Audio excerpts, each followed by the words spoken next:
What's going on, guys? Shane here. Today we're going to talk about how to beat a Mayweather style fighter, and what I mean by that is someone who utilizes the pull counter a lot and leans back when you throw an attack. So we're going to go over different strategies and techniques to beat someone who uses this style.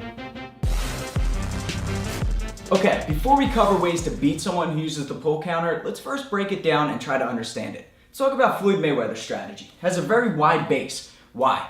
Because he doesn't need mobile footwork. He doesn't chase people around. He likes when his opponents come to him, throw a shot, he can evade and counter, okay? He stands in the Philly shell stance, so the lead arm is down, other hand up, protecting the head, and then he sticks his chin out, baits his opponent to throw a punch right in my chin, right? And when they do, when they feel like they got an open shot, they throw it, they commit, he pulls, he leans back. And he doesn't go straight back. If you watch footage, he also goes off to the side.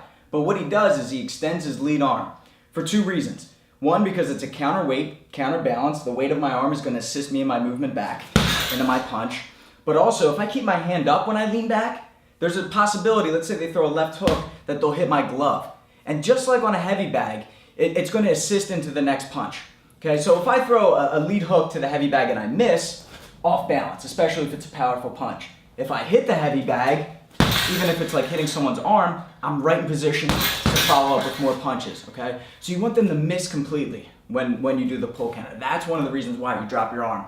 And Conor McGregor does this as well, right? He does it from a southpaw stance. So what he does is he traps the lead hand. He occupies it. He just slaps it. He just touches it, and then this makes his opponent want to throw that power rear hand. And when they do, they're off balance. He leans back and he comes back in with his left straight.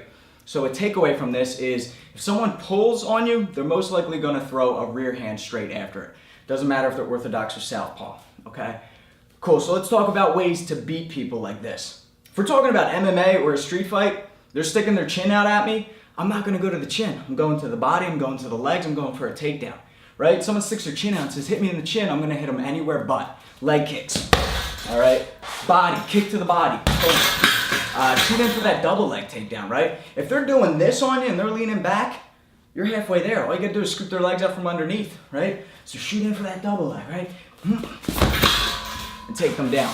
Okay, if we're talking about boxing, only just throwing punches, then what I want you to do is utilize your feints, but also go to the body, right? They're sticking their chin out, thinking that you're gonna go with a punch, a hook, a cross to the chin, go to the body instead. Simple, super easy, right? And you know that they're probably going to be countering if they're orthodox with that right hand. So what I'll say is go with a right hand to the body, but take your head out of the center line. What does that mean? This is the center line where you're aiming for my head right now. If I go here or I go here, that's out of the center line, right? Just moving the target away. So if I'm going with a punch to the body, I'm going to dip my head out to the left.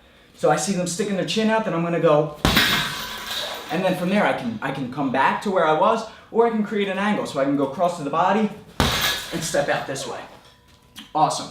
Another thing that I want you to do is utilize your feints. Okay, get them to react, get them to pull, and then you're one step ahead of them, right? You're manipulating them.